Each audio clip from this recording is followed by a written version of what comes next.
Previously on Catastrophic Failure. Nauman Hussain's appeal is heard a little more than a year into his prison sentence of 5 to 15. Just a week before arguments in front of the state's second highest court, though, his father, Shahid Hussain, leaked some medical records. His son Nauman has been diagnosed with stage 4 lung cancer. I don't need to bury him. I want him to bury me. We lost our children. And I don't find it very easy to be compassionate for that young man. I'm sorry. The timing was really suspect. Didn't appear to be a coincidence, but it really had no bearing on the appeal because they can only look at everything up until the time of his sentencing. We're still awaiting a decision on that appeal. The results of it could mean nothing. Or it could mean Nauman Hussain serves a lesser sentence. Or it could mean he goes free. The Schoharie limo crash is a story that does not have an ending yet. And we still have questions. I'm Jessica Marshall. This is Catastrophic Failure, Episode 12, Loose Ends.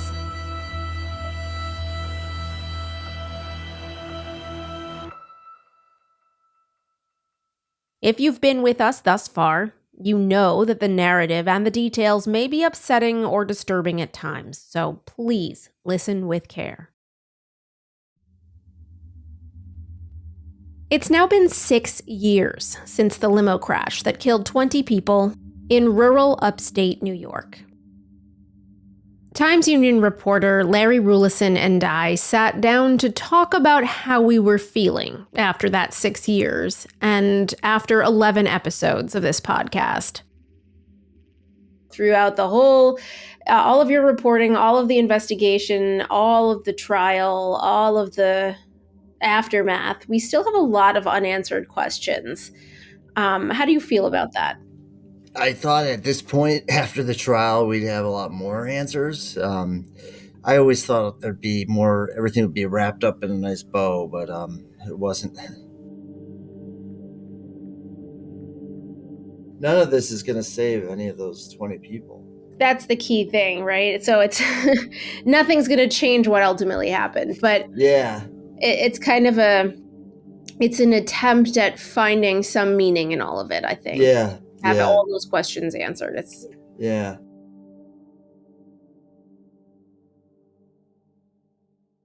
This search for meaning in tragedy, that's a large part of my own motivation for making this podcast.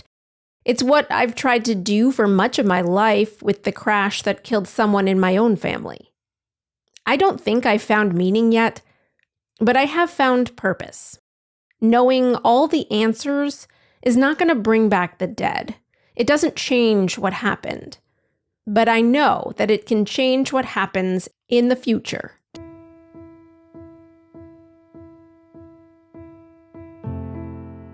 I think what happened is soon after the accident, when we realized we needed to do something, and just to keep us from going crazy, something positive.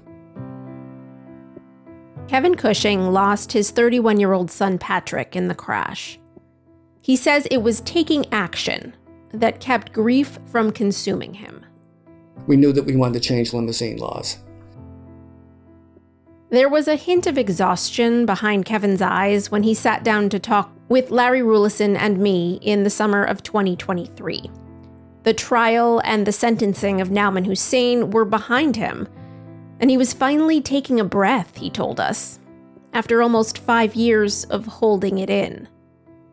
Kevin's in his late 60s, retired from a decades-long career working in stakeholder relations for National Grid. But he stays active. He and his wife travel a lot. Kevin is also something of a spokesperson for the limo families. He doesn't agree with that description of himself, but he doesn't deny that he's been their voice at times, especially when it came to advocacy.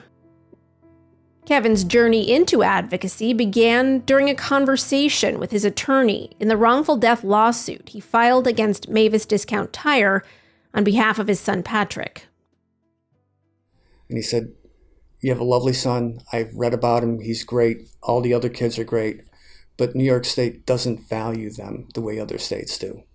It's literally their value as a human being is strictly what their perceived future earnings will be.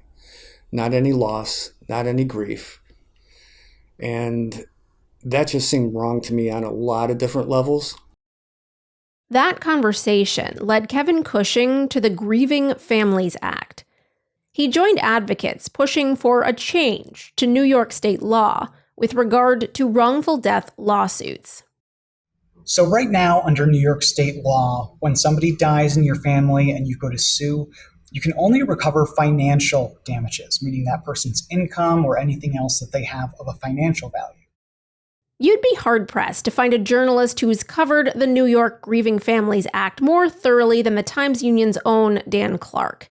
I asked him recently for a little primer on it.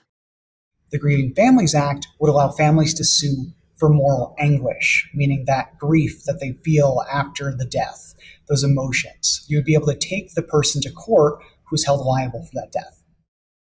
New York's current wrongful death statute has been in place since 1847, before emancipation, before women had the right to vote, before cars and limousines were invented.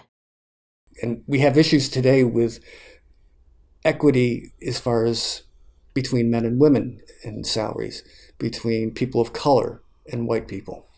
If you had a busload of people and they all got in the same accident, their lives would be valued differently by New York State based on their ability to basically earn money in the future.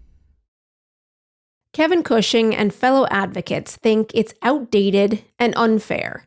One of the biggest arguments in favor of change comes from wrongful death cases of children. Children typically do not earn income, but that's what the current statute's formula would use to calculate financial loss due to their death. Advocates say the families of children are rarely able to sue for monetary damages. They often end up with nothing. For the first go-around, which was when it passed last time through the legislature, we went door to door knocking on legislators' doors. They were very open to talking to us. It passed, very easily, both in the Senate and the Assembly. We kind of thought it might be a no-brainer for the governor to sign it. In fact, the Grieving Families Act has passed both houses of the state legislature twice. But Governor Kathy Hochul vetoed it twice. The governor basically thinks that because this bill would allow people to sue over wrongful death of public institutions like schools, hospitals, government entities, that could really divert that money away from other areas of their budgets. There was heavy, heavy lobbying against it. Medical, hospitals, insurance companies. And we understand where they're coming from, but we're talking about gross negligence. And I don't have a problem with punishing people, whether it's monetarily or otherwise, if their gross negligence caused the death of someone because they chose not to follow New York State rules, OSHA rules, whatever the case might be. That to me was a no-brainer. The governor has only given curt, vague responses about her reasoning when she took questions from reporters at other events, which her office cuts from the recordings that are available online. But she did write an op-ed in 2023 that explained a little bit more of her viewpoint. She wants it to be more narrow. So maybe it doesn't target public institutions. Like maybe somebody can't sue a school over this. She also wants those clearer definitions of what it takes to sue someone over emotional damage. She wants to make sure that when this bill becomes law, if it ever becomes law, that there isn't this big hang up in court and that it doesn't basically defund some of these public institutions that really rely on public funding to operate every day. What's the outlook? Is this going to come up again? I would bet that it comes up again soon. It did pass this year, so the governor has to consider it by the end of the year. But just comparing the language from last year's version to this year's version, it really doesn't seem all that different in terms of the language of it. So I wouldn't be surprised to see her veto it again. There's also the opportunity for something called a chapter amendment, where the governor decides that she's going to sign the bill, but only contingent on changes that the legislature will make next year. So that could very well happen too. I mean, to veto something like this 3 times is not a great look politically, despite the reason for it. So she may be willing to play ball this year.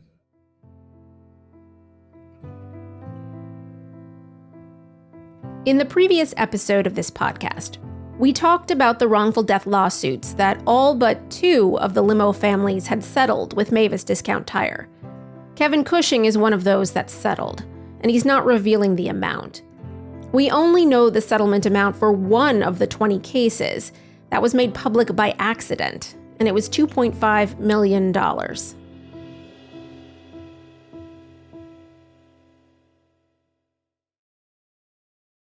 The Grieving Families Act is a big part of Kevin Cushing's advocacy now, but his work goes back a little further in time to 2019. Just months after the limo crash, then Governor Andrew Cuomo passed a few laws to increase safety in the limo industry. Limos now had to have working seatbelts. Any drivers operating limos carrying more than 9 passengers had to have specific certification, and they must undergo random drug and alcohol testing. The state commissioner of transportation was also given express authority to impound defective limousines. Around the same time, Cuomo established a limousine safety task force. He charged it with recommending changes to state regulations that would make the industry safer. It included the DOT and DMV commissioners, the state police superintendent, a handful of other state transportation officials, and business owners. There were 3 other members, though, who weren't state officials. Kevin Cushing was one of them. Ron Barton, the former DOT inspector we spoke to in earlier episodes, was another. And Nancy DeMonte, a Long Island woman whose daughter was badly injured in a limousine crash in 2015. That crash killed 4 women and injured 4 others. They were all in a limo on their way to a North Fork vineyard for a wine tasting. The limo was T-boned by a truck when the driver took a U-turn.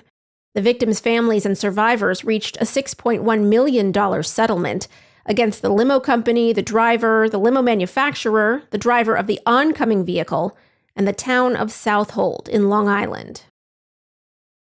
The task force released a report in October of 2022 that offered 16 recommendations. Governor Kathy Hochul pushed through a series of changes the next year based on those recommendations, namely that stretched limos need to be retired after 10 years or 350,000 miles, and they all have to be equipped with window brake tools, fire extinguishers, rollover protection, and a working emergency egress.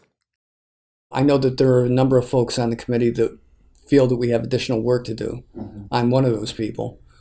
But I think there's a number of people on there that think we've pretty much done everything we should have done and be done.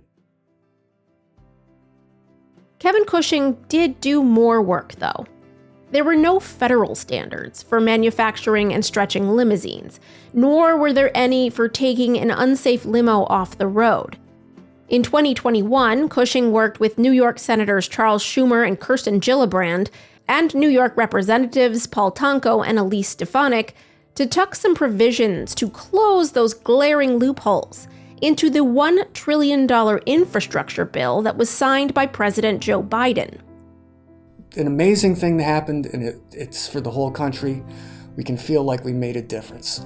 And we always said we did not want anyone to have to live through having their door knocked upon by a state trooper or whatever because their kids were doing the right thing or their wedding party was doing the right thing in a limousine that wasn't safe. We made it safer. So we're all very proud of that.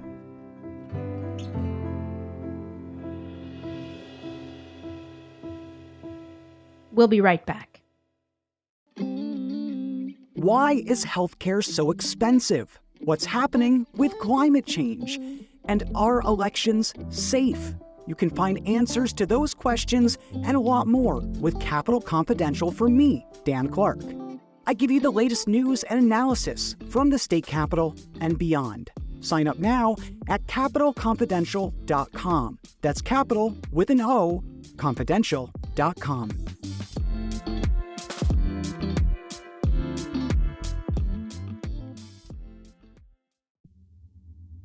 You're listening to Catastrophic Failure. After 11 episodes of this podcast, Larry Rulison and I felt that there were still more to talk about. So we recently sat down to make a list of all of the questions that we still had about the crash, the case, and the aftermath. It was actually a pretty long list. Many of the questions that we have aren't going to have answers or explanations that'll satisfy now or ever.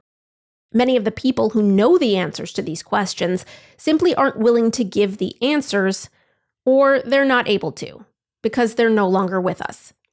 But we can't ignore those questions. One of the biggest questions that lingered with Larry was the vice grip.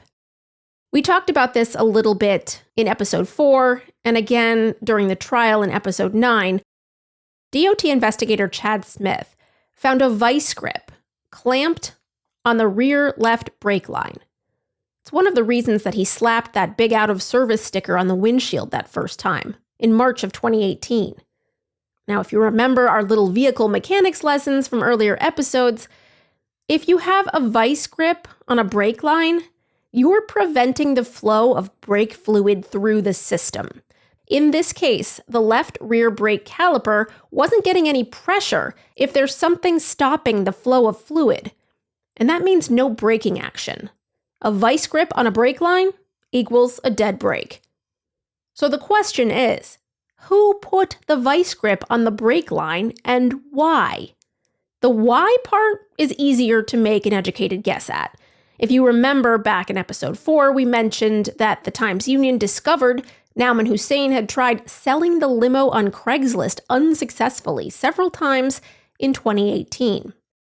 All that vice grip was doing, honestly, was making it so it didn't sound like he had brake problems. It basically deactivated that back brake anyway. It wasn't really working well. Basically, he disabled it so that it didn't make a big noise when he was driving around and people got nervous. I mean, just replace the whole thing and stop screwing around. But he was going to sell the limo. And so this was a quick fix that was cheaper than a full brake, redoing the whole brakes. But come on. Is that the reason that there was transmission fluid in the brake system too? Was that a misguided, severely, I might add, attempt at a cheap quick fix to either prep it for sale or to get it back on the road quickly to make more money? I don't know. You have to really go out of your way to put transmission fluid in your brake lines, honestly. So unless it was just a fatal error, I mean, I don't think transmission fluid and brake fluid, they're about the same price. I mean, and it's not like it's totally too expensive. I mean, they had money. I looked it up online. They're pretty much the same price. A quart of brake fluid and a quart of transmission fluid both run about $6 to $8. Replacing transmission fluid or brake fluid, though, isn't really a specialized skill. Anyone can do it if they know where to put it. But attaching a vice grip to a brake line, that's a different story. That requires a higher level of knowledge and skill.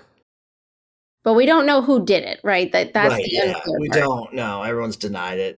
I couldn't have done that. Someone who wasn't able to get under, I don't know who could have gotten underneath that vehicle well enough to put that in like that. You'd almost have to lift it, and they weren't sitting around doing with the lift. I mean, that's why they brought it to Mavis.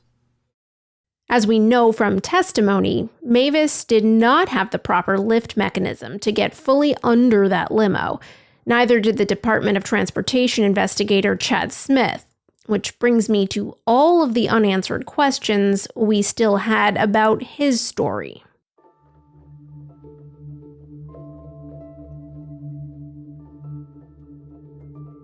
We've never been able to talk directly to Chad Smith for this podcast. All we have to go on is his deposition from 2019 and his testimony at Nauman Hussein's trial. We didn't really go into his story much in detail earlier in this series. We thought we were going to have all of the questions that it raised answered by his testimony at trial, but that didn't happen. So I want to go into it briefly now, because I think it helps explain why we still have questions. Chad Smith's relationship with the 2001 Ford Excursion stretch limousine started in June of 2017, more than a year before the crash. He was on his way to his office one afternoon when he spotted the limo parked at the lot at Mavis Discount Tire in Saratoga Springs. It caught his eye because a limo of that size should have the company name and DOT number printed on its flank. But it did not. Part of his job was catching these types of violations in the wild, so he stopped to do a quick check for the license plate, VIN number, and diamond-shaped DOT inspection sticker, which, as we know, was not there. He found the VIN in the DOT bus inspection database. It was listed as an 18-seater. As we've said before, vehicles in the bus program require inspections every 6 months to stay compliant. This limo's last DOT inspection was in 2015, 2 years earlier. Red flag. When Chad Smith ran the plates through the DMV database, the limo came up as an 11-passenger livery vehicle with a current DMV registration. That's another red flag. How could it both be an 18-seater in the bus inspection program and an 11-seat taxi? Smith found an email address for the owner, whose name was listed as Shahid Hussain. But the company that was listed was called Hassi Limousine, not Prestige. He sent an email warning. If this limousine was being used to transport passengers, it needs DOT operating authority. He never got a response, and he sent the first of 3 notices of violation in the mail to the address listed in the DMV database. That was the Hussein's motel, the Crest Inn Suites and Cottages. That kind of notice means you better fix the problem before getting back on the road, or the DOT is going to go to the DMV to revoke your registration, which, that registration, as we know, was illegal in the first place. Chad Smith didn't see the limo for 6 months. But then he found a website in the course of his investigative duties called Saratoga Luxury Limousine. Front and center was a photo of the 2001 Ford Excursion stretch limo, same livery plates. He ran the plates and VIN again, still no DOT operating authority, and a current DMV registration. Nothing had changed since June. But according to Smith, he did not have concrete proof yet that the limo was being used for hire for more than 11 passengers at a time. To get that proof, he went undercover, posing as a professional photographer named Chazzy Sabat, which I think is kind of hilarious. Smith emailed Saratoga Luxury Limousine at the address on their website, said he was looking for a quote. He needed to transport 13 people to a fake photo shoot. He got an email back from someone named Sean almost immediately, with a quote. Now that was the proof that Smith says he needed to show that Saratoga Luxury Limousine was in violation of DOT regulations and DMV regulations. So Smith called the number on the company website. The man who answered the phone identified himself as Shahid Hussain. Smith gave him a verbal notice of violation and asked to inspect the limousine. They set a date for the inspection on a lot in Saratoga Springs 4 days later, and then he sent an official second notice of violation in the mail to the motel. You may have noticed that I've been talking about a limo company with a different name, Saratoga Luxury Limousine. And we mentioned another company a few minutes ago, Hassi Limousine. And another name, Sean. If you're confused by this, know that we all were too. And so was Chad Smith. The Hussains actually operated 3 limo companies. Saratoga Luxury Limousine and Hassi Limousine were DBA, or doing business as. They were all under Prestige Limousine and Chauffeur Service. And Nauman Hussain went by 2 names among friends and business associates, Sean and Arslan. His father and brother call him Arslan. That's his middle name. Anyway, on the morning of the date that they'd set for an inspection, Shahid Hussain blew Chad Smith off. Sorry, he said, the limo was at Mavis Discount Tire for repairs. Chad Smith finally got access to the limo, though, in March of 2018. He met a man who identified himself as Shahid Hussain. They were at a gravelly parking lot in Saratoga, where Prestige kept its fleet. There was no lift to raise the limo to look at its undercarriage. Instead of trying to figure out how to get the limo to a location with a proper lift, though, Chad Smith says he just bent over and looked underneath it. That's when he noticed the vice grip. It was hanging down low enough to be visible.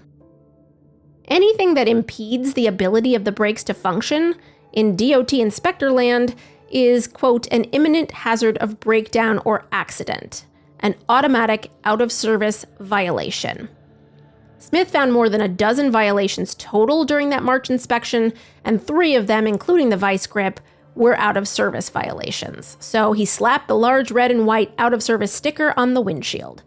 He told the man, who identified himself as Shahid Hussain, "You cannot put this on the road or carry passengers until you can get those out-of-service violations fixed."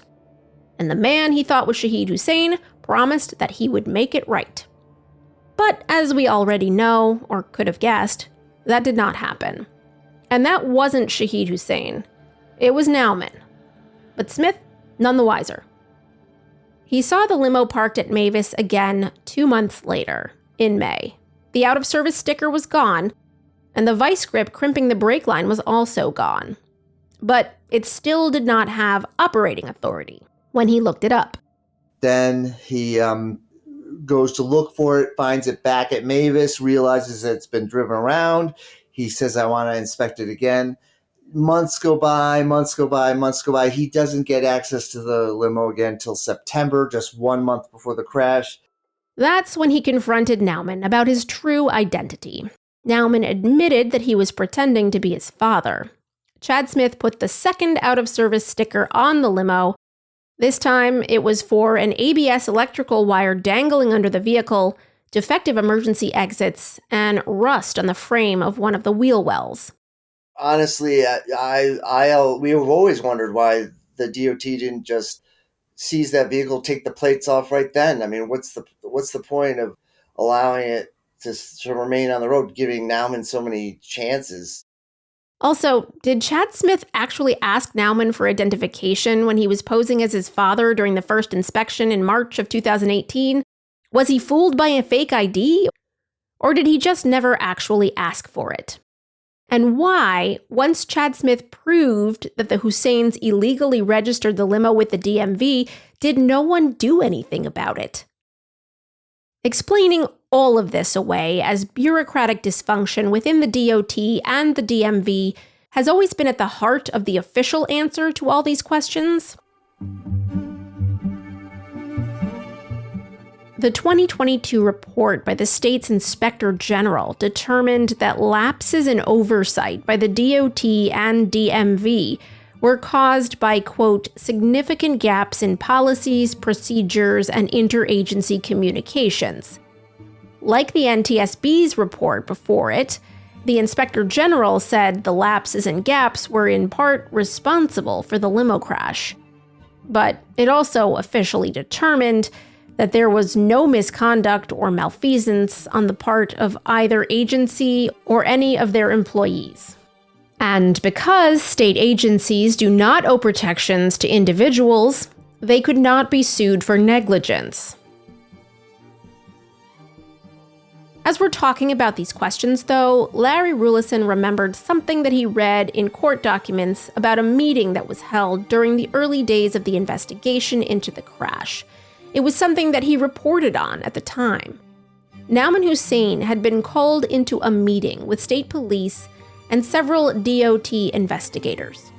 We did this story about what that meeting was like when he goes in there and talks to all these investigators who want to know what happened. I mean, they have no clue. They were asking him a lot of questions, and at one point, one of the DOT officials stands up and said, I'm sick of treating you guys with kid gloves. And I think that was a reference to the fact that the DOT had let these guys kind of linger and operate for much longer than they should have. I think what that meant, though, was that, the DOT, I've talked to a DOT inspector that worked with me on these stories for very long. DOT always wanted to protect businesses from being shut down too soon, for like legitimate businesses not being penalized too heavily on like suspicion. They have a good track record, say. Don't take them off the road right away. Like, give them the benefit of the doubt. In this case, it wasn't warranted. And I think we did this story that showed there was a lot of it appeared to be disagreement or tension within the DOT that they had let this happen.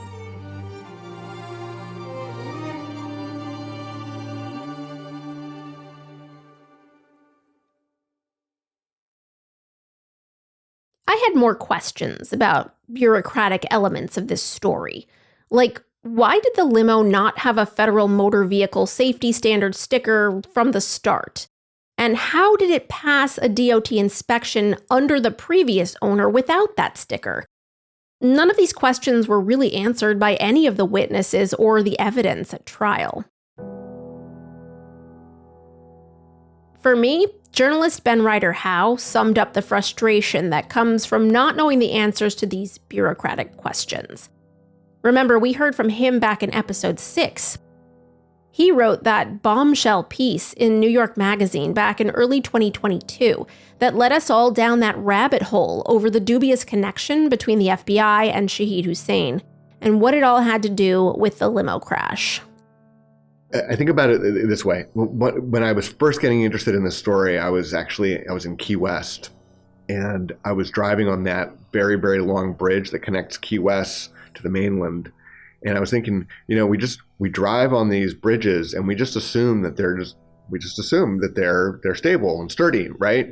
You just assume that the bridges are going to work. You assume that when you open a bag of potato chips that there isn't poison in it. And you assume when you get in a limousine that the brakes have been maintained, and that if they haven't, that somebody somewhere is going to punish them if they don't do that.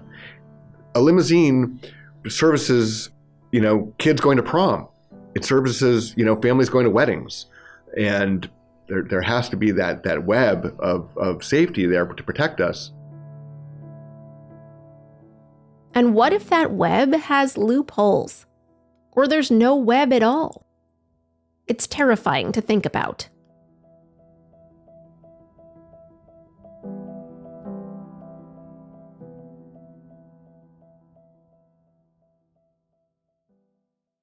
So another question that I know you have, and that I think I have by association now, is why did Schoharie County District Attorney Susan Mallory fight so hard against the National Transportation Safety Board when they were trying to investigate the limo? Like, why keep the NTSB away? Susan won't say. The NTSB, we talked to the NTSB chair at the time, and he said he had no idea why. Like, what? That's still an unanswered question, right? After the podcast started, Susan called me and tried to explain herself away, but she wouldn't go on the record. I told her, I said, Susan, there's people believe that the FBI came to you and told you not to allow the NTSB anywhere near the car. There's other theories that the FBI was so worried about anything they ever did with Shahid Hussain to get out. And so they said, you are absolutely not allowed to get the NTSB anywhere near there, or you're not allowed to prosecute this case because the FBI said so. All these things that are just conspiracy theory. Yeah. And she didn't even know those were out there. You've seen in other instances in New York State, when the NTSB has worked seamlessly with local law enforcement or with the state police to investigate a transportation disaster, the Buffalo plane crash, there's bus crashes, the Ethan Allen, like all of these things have precedent. I just think she basically left to their own devices. The state police are going to want to be in charge. But if the prosecutor doesn't step in and sort of, say, well, we got to bring the NTSB in too, and they always do this. Mm-hmm. When Susan decided to side with the state police, they just ran with it. I mean, I'm sure at the time it seemed like a good idea because it was such a sensitive case. But state police obviously wouldn't ever answer any of my questions about that. Susan thinks it wasn't a big deal, but it was a huge deal. Like I'm like, Susan, people just question the whole case because of what you did, because it just seemed so out of the normal. Well, then, and when you compound it with the fact that there was the whole plea deal and Right, there was a right. lot of questions around what she did because she wasn't very transparent, like you see how these things mount up and, get into conspiracy theory territory. Yeah, and she just didn't see that, and to fight the NTSB and to say it's because she's got to preserve all the evidence for trial, and then to not even go to trial. Then what was your about face about? And again, I can only think, and it makes a lot of sense. She probably was looking at the Mavis evidence and was like, "Whoa, we're going to lose at trial." But at the end of the day, it didn't matter.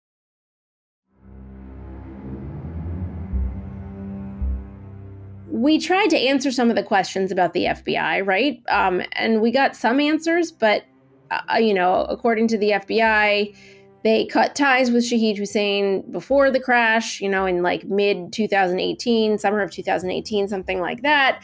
But there are still unanswered questions about the FBI, right? Yeah, exactly. What kind of role they played. Both Shahid and Nauman called Tim Cole, Shahid's handler with the FBI in Albany. The FBI said, that nothing was ever really said. It was just Nauman panicking, reaching out on the dad, and the FBI never assisted. But honestly, the fact that the relationship was nicely terminated, months before the crash, just seemed a little too convenient for me. When we talked to Tim Cole in episode 7 of this podcast, he confirmed that Nauman Hussain had indeed called him on October 6th, 2018, after the crash. He asked him what to do. Cole says he told him only to go to the police and to tell the truth. I found it interesting that when you talked to Shahid Hussain on the phone finally, after 6 years, when he first reached out to you, he identified himself as Malik Shahid, the FBI informant, as if he was still actively an FBI informant. Right. And he talked about the FBI like he was still employed with them. I mean, he wouldn't say a bad word about Tim or the FBI, and he went out of his way to say how great the FBI was. I mean, it doesn't make any sense. It's been 6 years. Right. Since they ditched you. Nonetheless, it illustrates how many questions are still swirling around that relationship and, and that character in general. Like Shahid Hussain is a mysterious character. And how much culpability he had in causing this limo crash is still a question, right? Yeah, I think you could say, look, the groundwork was laid for this crash decades ago. I do blame the FBI because they let him get away with a lot of stuff. You might go, well, the FBI never put that limo on the road. Well, look, he got so many passes and he was able to do so many things. I mean, he and Nauman were defrauding the New York State DMV up until 2018, after the DOT had already ordered his limos off the road. He was still filing. They were still filing false registrations with the DMV and getting away with it. If you break the law that many times, maybe you're not breaking huge laws, but you're breaking laws, and it adds up. And then someday someone's going to get killed, and that's what happened. 20 people got killed.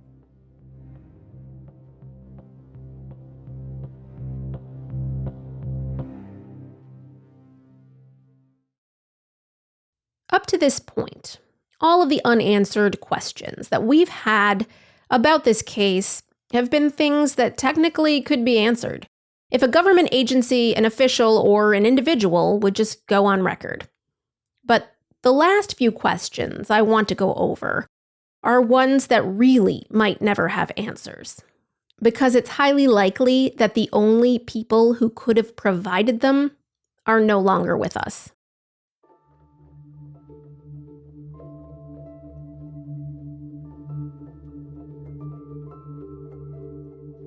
We know from transcripts of interviews between state police and Nauman Hussain that Axel Steenberg, one of the victims, called him around 9 in the morning on October 6, 2018. Axel wanted to rent a stretch limousine for his wife Amy's birthday to take a party of 17 to Omegang Brewery from Amsterdam. This was plan B, though. Originally, Axel had booked a vehicle through a different company, but that booking had fallen through. Why it fell through, and why Axel called Nauman when he needed a backup, are two mysteries that Larry says he's always hoped to solve. So they originally chartered a party bus from this company up in Charlton in Saratoga County. Charlton Limousine. The owner of Charlton Limousine worked at Global Foundries with Axel and Rich. I don't know if they knew each other or were friendly. And I don't know if that's why they ended up going with Charlton Limousine to rent this limousine. But Charlton Limousine also had a connection to the Hussains. The Hussains had sold Charlton one of their limousines. When Nauman bought the Excursion, he bought 2 Excursions. None of this ever came up at trial. But Larry did report it years earlier.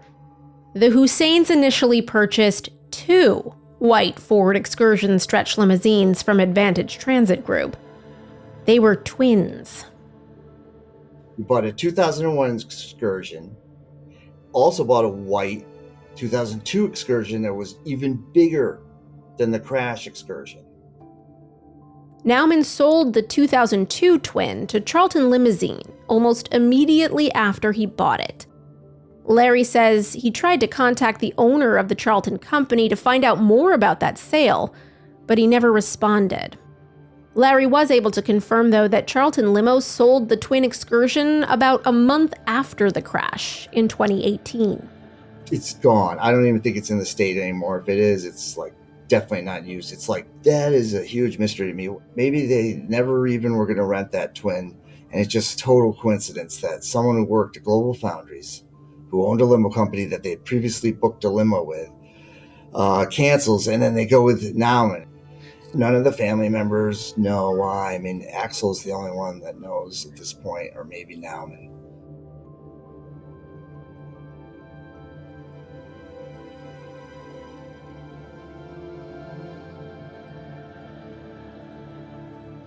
We have one more question about the events of October 6th, 2018.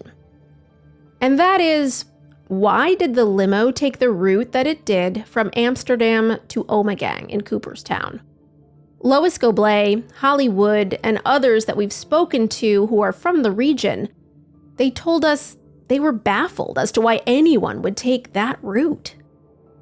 The route that Scott took to get to Omegang is not the most direct route and is not the route your GPS might take you, or is not the route that makes the most sense. So the open question is, why did he take Route 30 to Route 30A? I always looked at the route and I said, well, what's on the route? Because remember they said they would maybe have the driver stop on the way to Omegang. If you remember back to episode 4 of this podcast, Larry had gotten a hold of a transcript of the first conversation state police investigator Erica Hawk had with Nauman Hussain. She asked him where the limo was going that day. He said that they were going to Omegang, but would possibly be making other stops, implying it was kind of like a bar crawl. You know, but between here and Omegang, I mean, there's not like a lot of other destinations. Right. If you know this part of New York State, it's very rural and very remote. Yeah, unless you're going to some dive bar. But I've looked at that route. It's like farmland and very country. So I have a couple theories on it. Could have been the girls said, hey, let's go to the Apple Barrel and get a martini or something, or a Bloody Mary. Maybe they were going for lunch, right? Because it was noon. Right, so exactly. I mean, the other thing is that, you know, there was a lot of evidence, right, that wasn't allowed at trial. And one of it was that, like, that limo would get pulled over by the cops a lot because it was loud, it was big. Also, it wasn't supposed to be on the road, as we learned. Yeah, right. Sorry, yeah, exactly. So think of that. Your boss is telling you, dude, do not get the attention of police. We keep getting pulled over. Scott was pulled over and told he can never drive passengers again. In August, he's pulled over at Saratoga Racecourse during Travers, and you're driving a legal limo. You're not even licensed for it. Here's this guy. He lives in Queensbury. He makes his living driving Uber and like this horrible limousine company, but he needs the money. I'm sure he did not want to be driving on Interstate 88. Would have been the quickest way down to Cooperstown. And if you remember, I think it was Mary Ashton or her husband, Kyle, they thought maybe that, there is an pullover station on 88 before you get to where you would turn off for Omegang.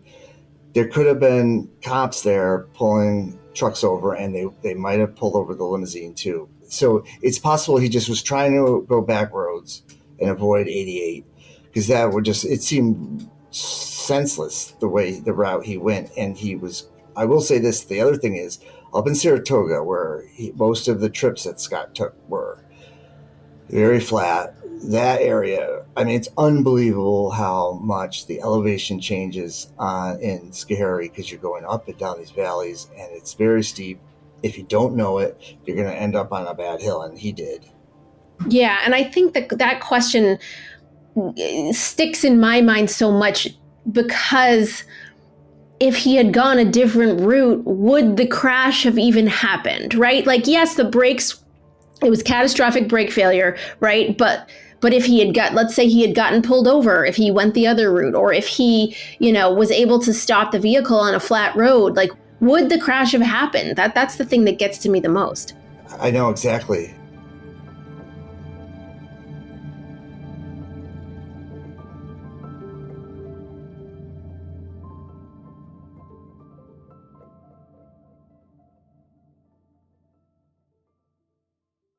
Okay, one more question. It's something I've always wondered privately, but I never thought it was something that I'd bring up unless the answer was volunteered by the one person who could give it. State Supreme Court Justice Peter Lynch. Active judges typically do not talk to the media about their rulings. I think any good judge would agree that it can be seen as somewhat unethical. So it shouldn't be a surprise that Judge Lynch's voice is not on this podcast, beyond what he's said in court. But I'm going to bring this up now because someone else brought it up first. Shahid Hussain. Larry had spoken to him on the phone in early September of 2024, just before Nauman's appeal was argued. I knew Judge Lynch from when I was living in Loudonville, and I exactly knew how he felt when he lost his son too. Shahid said, we were talking about the plea deal, I think, and he said, I knew Judge Lynch from when I was living in Loudonville, and I exactly knew how he felt when he lost his son too. I had known that Judge Peter Lynch, had lost a son. And, I have the obituary, like, he lost a child, right? So that puts him in a space where he can, on some level, identify with the families of the victims who also lost their children. So, Judge Lynch would never talk to us for obvious reasons. Like, he never said anything about this. There's no way to know. But you can't help but wonder, did he have sort of, was his decision-making affected by compassion that he had, or empathy that he had for these families and what they were going through, right? That he was so, adamant about not accepting this plea deal. Do you think that had anything to do with it? In my mind, I thought about it almost every day. Every time I looked at him, I felt like he could identify with the families because of that. He was determined not to let this get screwed up. And at the very least, he was very determined to make sure that Nauman Hussain went on trial and that these families learned the truth of what happened. What did you think?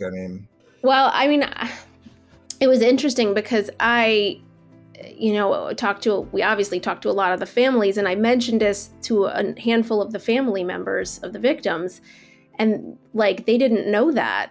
about the judge. They didn't know that. And it's not like he would have broadcast it, but a simple Google search will reveal that he lost his son, So it's interesting and sort of seeing their reactions to that, and like kind of, they already, loved him, right, for what he did and praised him for what he did. But I think that little extra bit, like, I think maybe brought them a little bit of, I don't know, comfort or something, or, I don't know. This isn't stuff that you can actually report, right? You can't, this is not fact-based stuff. This is very heavy emotional stuff. So, but you have to wonder about it because this whole thing drums up a lot of emotions.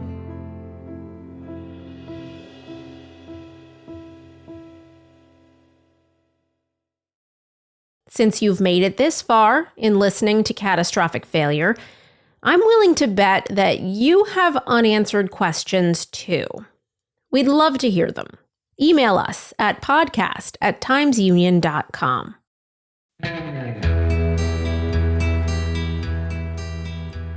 And we'll be back in a few weeks with a bonus episode of Catastrophic Failure.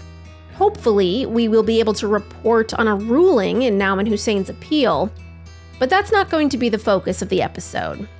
We are going to explore some central characters in this story that we haven't really met yet. We'll never actually meet them in person. I'm talking about the victims of the crash, of course. But their stories are by far the most important ones that we need to tell now. The stories of their lives. Savannah Bersesi, Rachel Cavosi, Matthew Coons, Patrick Cushing, Mary Dyson, Rob Dyson, Amanda Halse, Brian Huff, Abigail Jackson, Adam Jackson, Allison King, Scott Lisanikia, Aaron McGowan, Shane McGowan, Amanda Rivenberg, James Schnurr, Amy Steenberg, Axel Steenberg, Rich Steenberg, and Michael Ukai. We're going to talk about who they were and what they brought to the world, because that's what they should be remembered for. How they lived, not how they died. Catastrophic Failure is a production of the Times Union. It's produced and edited by myself, Jessica Marshall. Original reporting by Larry Rulison. Editorial direction and fact-checking by Erica Smith and Casey Seiler. Our theme music is Undercurrent by Harper Ray.